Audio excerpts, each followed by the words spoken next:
Oh no, I've got an exhaust leak. I got an inspection tomorrow and I gotta fix this myself. Say hello to Fireblock 2000! You can get this up at your local store. Menards, Home Depot, 1400 Fahrenheit. Holy shit!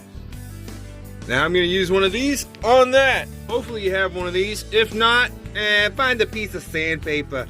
Alright, now that it looks like Freddy Krueger's ass, screw JB Weld.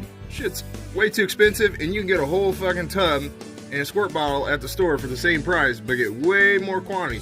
And you can finger paint, just like this. Yeah! That right there is quality craftsmanship.